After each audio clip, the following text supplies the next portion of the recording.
Dans ce nouveau programme, je vais vous commenter l'épisode 82 de votre série américaine Portée disparue. Let's go! Tout commence avec le juge qui déclare que les preuves contre Bruno ne sont pas suffisantes pour le déclarer assassin d'Elisa. Et donc, l'accusé Bruno Caceres est déclaré non coupable et innocent. Une réjouissance pour Bruno. Mais une crise de tension pour Dana qui se demande ce que cela signifie. Même Mariano est fou de rage, et demande au juge comment il peut bien laisser un meurtrier en liberté. Cette justice appliquée n'a pas de sens. C'est inadmissible qu'il prenne une décision pareille. De son côté, Cecilia se réjouit de la libération de Bruno. Son plan pour le faire sortir a bien fonctionné.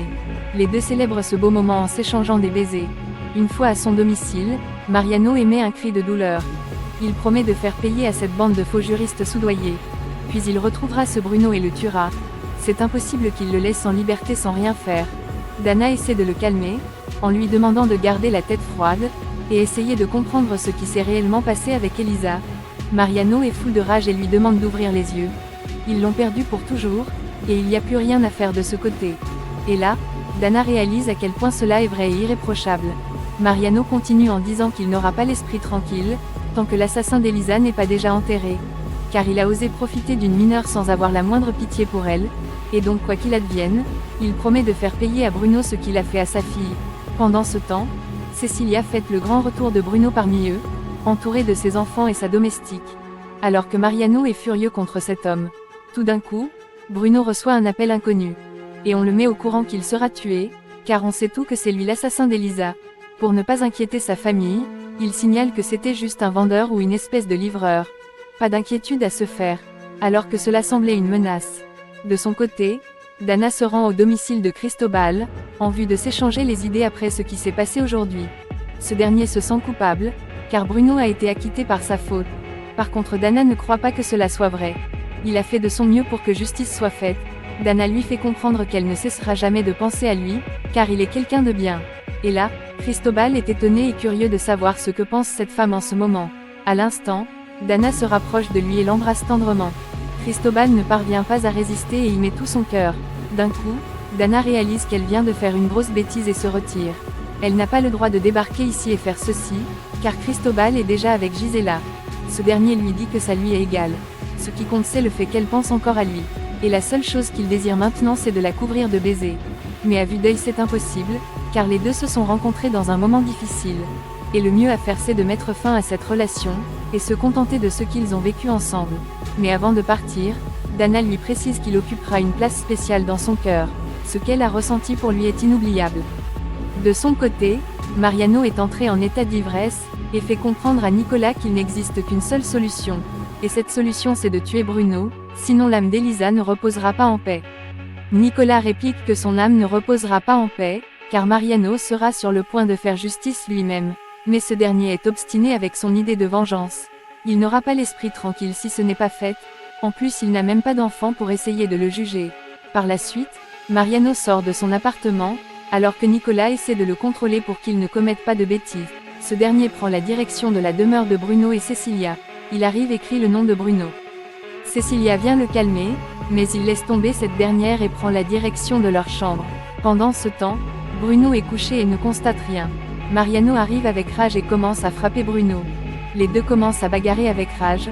Mariano ne laisse pas une seule seconde à Bruno de s'exprimer. Par la suite, Nicolas arrive et réussit à immobiliser Mariano. Bruno est également stoppé et se plaint de cette grosse bru.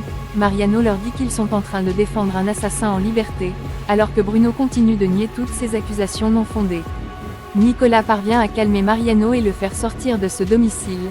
Le lendemain, Cristobal élabore un nouveau plan, celle d'arrêter Bruno pour abus sur mineur.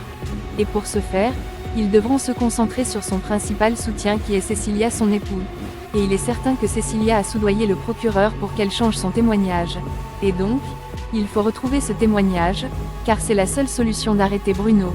Plus tard, Mariano rend visite à Cristobal et lui demande de l'aide.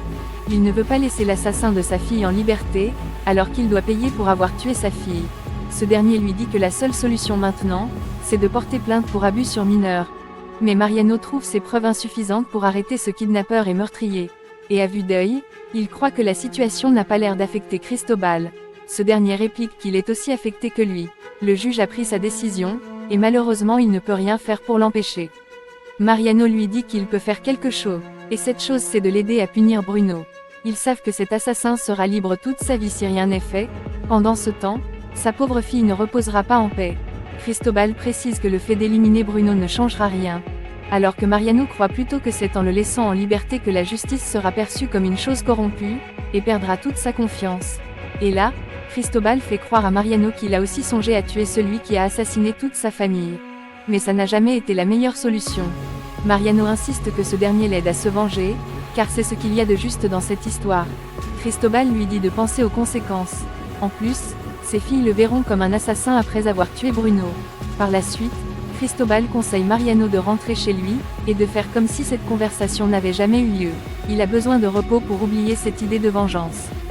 De son côté, Bruno propose à sa famille de quitter cette ville, et refaire leur vie dans une autre ville. En Montréal par exemple. Mais Eduardo n'a pas l'air d'apprécier cette idée. Bruno lui dit qu'il pourra revenir ici quand il voudra, s'il ne veut pas vivre de ce côté du pays.